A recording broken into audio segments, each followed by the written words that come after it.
The sea is filled with tons of interesting creatures, especially the ones that lived way before we did.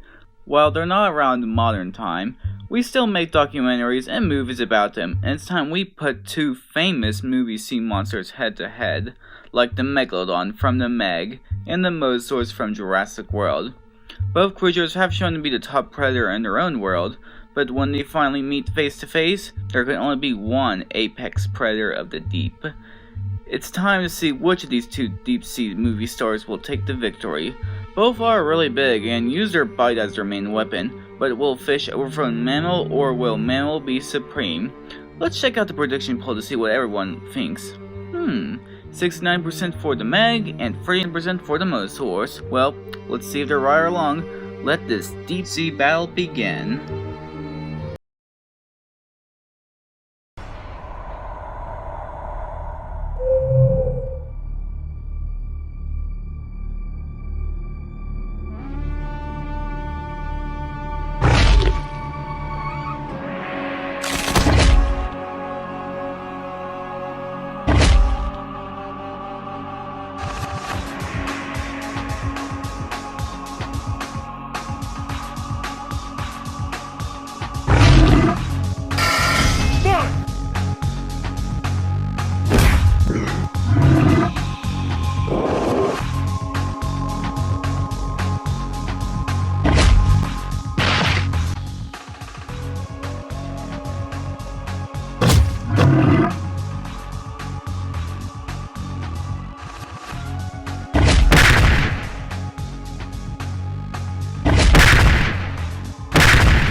I'm guessing there won't be any leftovers.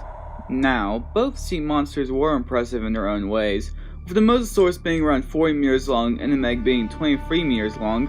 Mosey was definitely larger than Meg, and should be physically stronger, but like everyone once said, size doesn't matter. Based on their movements, the Meg was faster than the Mosasaurus and should be quicker, which would make the Megalodon hard to catch.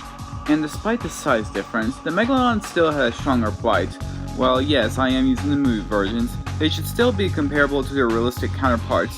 The Megalodon has a bite force around 40,000 pounds, and the Mosasaurus has a bite up to 13,000 to 16,000 pounds. Even if we double it due to its size, it would still leave up to 26,000 to 32,000 pounds. With a stronger bite and a speed advantage, the Meg had a good chance of competing against the Mosasaurus' size and strength. But what really gave the Meg the win was its endurance and hunting tactics. And when it got its belly sliced, it still kept on going, even when it's bled out, and the Mosasaurus has never shown any of that kind of pain tolerance.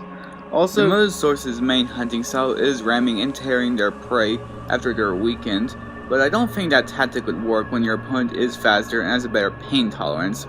And while the Megalodon does do a similar ramming and tearing tactic, they also attack the flippers and tails of the mammals to prevent them from swimming away, which is something that would be trouble for the Mosasaurus. And another thing is, the Mosasaurus is an air breather, so it does need to come up for air sometimes, which would give the Megalodon an advantage.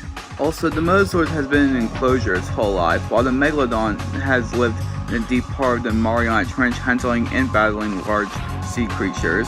The Mosasaurus may have been the top predator in its own world, but with the Meg in the ocean, the Meg's speed, pain tolerance, bite force, and hunting tactics prove that the Megalodon is the true top predator of the sea. I guess we could say that the Mosasaurus officially went extinct.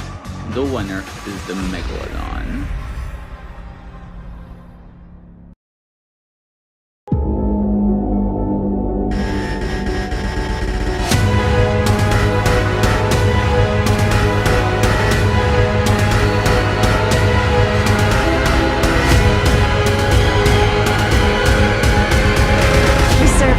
Special punishment for last.